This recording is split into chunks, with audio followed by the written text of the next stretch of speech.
Bonjour, bonsoir les amis, bienvenue sur ma chaîne. Donc aujourd'hui c'est un peu spécial pour moi parce que je vais vous parler du dernier film Marvel, Les Gardiens de la Galaxie volume 3. Alors attention, spoiler, je préfère prévenir, donc ceux qui n'ont pas encore vu le film et qui ne veulent pas être spoilés, donc quittez la vidéo et revenez après quand vous l'avez vu. Ou alors si vous en fichez, allons-y. Pour ceux qui ont vu le film, voilà, je vais partager avec vous mon ressenti sur ce film.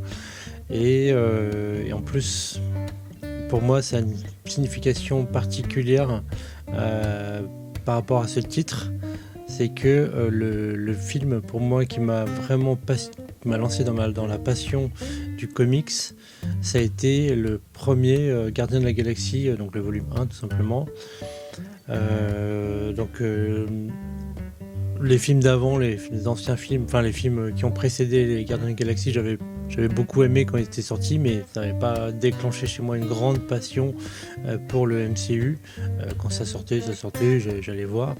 Mais à partir des Gardiens de la Galaxie volume 1, là j'ai commencé à vraiment beaucoup m'intéresser à cet univers.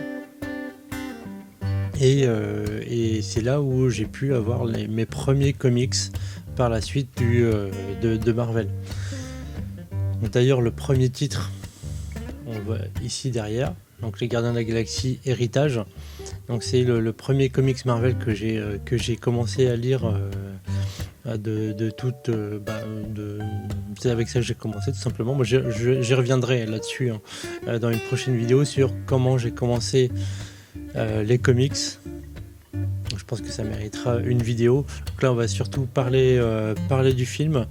Donc là franchement, pour une trilogie, là on est dans un des cas rares où on a le troisième film qui est largement meilleur aux deux précédents.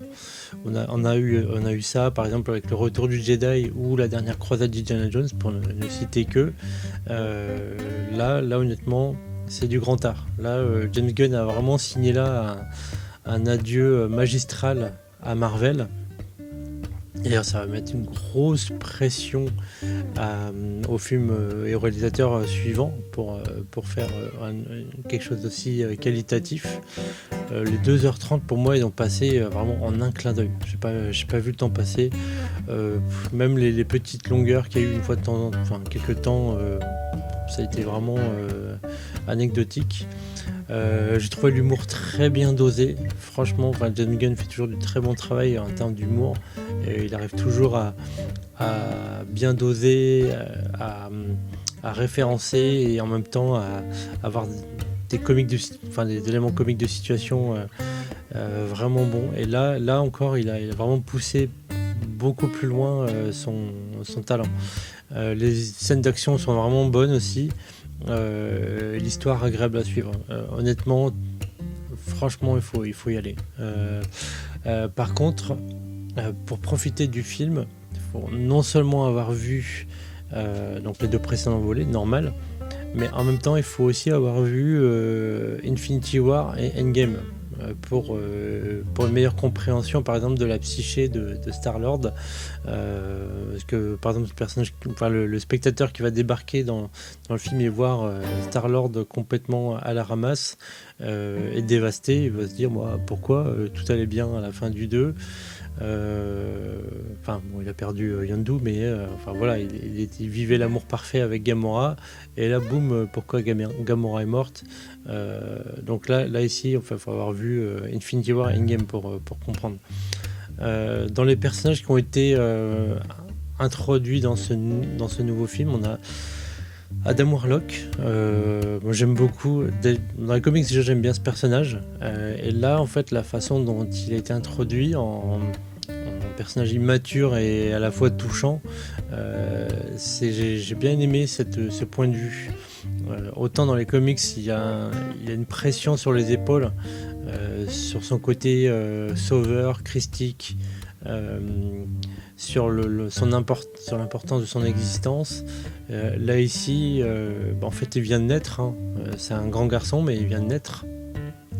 Donc il est encore un peu immature, encore frais dans sa tête. Donc là, la façon dont il va découvrir les gardiens de la galaxie en les affrontant, ça va lui permettre de se remettre en question et vraiment après de pouvoir joindre l'équipe. D'ailleurs, petite anecdote, hein, dans les comics, c'est Adam Warlock qui a fondé les Gardiens de la Galaxie. D'ailleurs, ça s'appelait les Gardiens de l'Infini, mais c'est lui qui les a créés un peu comme on les connaît actuellement, sans Star-Lord, mais avec Gamora, Drax. Ça, on en parlera dans une prochaine vidéo. L'antagoniste, le maître de l'évolution, pareil, en fait, comment dire, par rapport à ce qu'on voit dans les comics où là on a un personnage froid, calculateur, là ici on a un gars qui est obsédé par la perfection et quand en fait il y a un élément qui comment dire, qui fait tout basculer, qui remet en question son intellect, il pète littéralement un câble et son obsession devient une véritable menace. Et là, en fait, ça ajoute une bonne portée dramatique au film et une bonne dynamique. Si on avait eu un personnage calculateur froid, etc., pendant tout le long du film, ça aurait été un peu lourd. Là ici, le maître d'évolution est vraiment très très bien. Là aussi c'est parfait, même ces hommes de main sont excellents avec la petite comment dire, j'ai un trou de mémoire. Un acteur qu'on voit très souvent côté du James Gunn qui fait beaucoup de caméos à ses côtés. D'ailleurs, il était dans son Suicide Squad avec ses bras amovibles. Ouais, c'est pas grave, il jouait Castle. Je pense que vous trouverez le nom de l'acteur. Donc ces petits caméos comme ça, c'est vraiment sympa avec même par exemple son centre en forme d'élément organique assez dégoûtant, c'est vachement bien foutu dans sa conception en fait. Tout ce qui est flashback et origin story de Rocket, là c'est l'élément, voilà, il faut préparer les mouchoirs clairement, très touchant, très poignant. On a vraiment une bonne dénonciation en fait de tout ce qui est torture faite sur les animaux au nom du progrès, sans que ça soit lourd, sans que ça soit comment dire, une sorte de j'oublie mes mots, hein, il fait tard, on va se coucher. Donc voilà, sans que ça ait l'air d'être une revendication. Voilà, c'est vraiment la façon dont c'est apporté, c'est vraiment très fort, très poignant. Moi, ça m'a énormément ému, clairement. L'interaction entre Star-Lord et Gamora, pareil, j'avais peur qu'il y ait un petit côté reconquête un peu facile, alors que là en fait non, ça a été plutôt réaliste. Gamora, pour elle, elle n'a jamais connu ce Star-Lord et donc c'est normal qu'il n'y ait pas d'affect pour elle, hein, même si elle découvre au fur et à mesure la force de la famille que constituent les Gardiens de la Galaxie. Ça la touche, mais ça reste la guerrière Gamora. Elle continue son chemin, elle les accompagne de manière héroïque, mais voilà, elle ne va pas s'attendrir pour Star-Lord pour autant. Et donc là, la façon dont c'est amené, je trouvais ça intelligent et vraiment bien foutu. Il y a un trio pour moi que j'ai beaucoup apprécié en termes de dynamique, c'est entre Nebula, Drax et Mantis.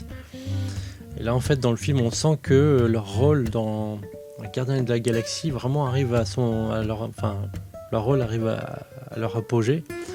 Et en fait James Gunn nous fait bien comprendre en fait qu'ils sont arrivés au bout de leur rôle en fait dans cette équipe là, et que remettre une couche ça aurait été trop. Et en fait le trio final en fait à travers une confrontation Voilà, en fait, ça va les transformer émotionnellement. Ils vont se rendre compte de qui ils sont mutuellement, alors qu'ils avaient passé leur temps à, comment dire, à se diminuer, à se rabaisser les uns les autres, à penser que Drax était un idiot, que Mantis était frivole ou que Nebula était sans cœur. Voilà, tous ces éléments-là, tous ces points de vue vont être cassés en fait, et en fait ils vont être justement transcendés au regard de l'un et de l'autre, et chacun après va prendre son propre chemin complètement différent des Gardiens de la Galaxie. Et c'est ça que j'ai trouvé intéressant, cette transformation en fait finale. Là ici,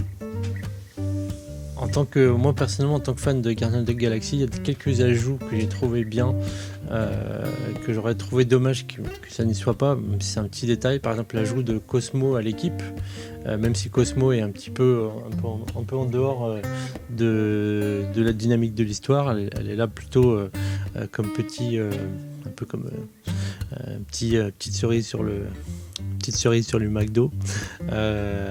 J'ai trouvé ça bien parce qu'on la retrouve dans les comics, surtout avec surtout ceux d'Adam Net. Merci à la personne qui vient de claquer la porte. Donc j'ai trouvé ces passages-là très sympathiques, surtout le côté gentille fille, mauvaise fille, un petit comique, un petit running gag assez sympa. Et pareil, dans l'une des scènes finales, en fait dans la nouvelle composition de l'équipe, parmi les petites filles qui ont été sauvées par les Gardiens de la Galaxie, on voit une petite fille blonde avec des bracelets magiques. En fait c'est Phyla-Vell, donc Ka-Zar, un personnage enfin moi que j'adore dans les comics, hyper badass, qui n'est autre que en fait qui est autre que la fille de Marvel, donc le premier Captain Marvel, et enfin dans les comics, pas dans le MCU. Et donc elle était d'ailleurs l'une des Captain Marvel, brièvement, mais elle était l'une des Captain Marvel avant de devenir Ka-Zar puis Martyr dans les comics. Donc ça c'est un personnage que j'aimerais bien après développer dans une de mes vidéos. Mais voilà, j'ai trouvé ce petit caméo sympa, en espérant que par la suite, dans les prochains films, qu'ils ajoutent ce personnage là dans la prochaine génération de héros. On a qu'est-ce que je voulais voir aussi, je pense que c'est bon, je crois que j'ai fait le tour par rapport à ce film. En tout cas c'est un film que je pense que je vais adorer revoir et revoir. D'ailleurs avant d'aller voir ce film, j'ai revu 2-3 fois les deux précédents avec leurs différentes apparitions, pour histoire de me remettre dedans, parce que beaucoup de films et de séries qui sortent, des fois il y a des détails qu'on oublie un peu, donc je m'étais remis un peu dedans, et franchement ça a été vraiment un régal de les retrouver à l'écran, et non sans émotion aussi, hein. Franchement un film Marvel qui fait rire, qui fait pleurer, c'est du caviar. Et puis voilà, franchement, si vous êtes un fan du MCU, que vous aimez bien la fine équipe des Gardiens de la Galaxie, foncez. Vous pouvez y aller, franchement, je ne vais pas dire les yeux fermés parce que vous allez avoir du mal à voir le film, mais vous pouvez y aller franchement.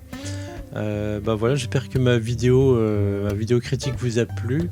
N'hésitez pas à dire ce que vous en pensez, ce que vous aurez aimé, voilà, ce que vous avez aimé aussi pendant le film ou pas aimé, hein, tout simplement.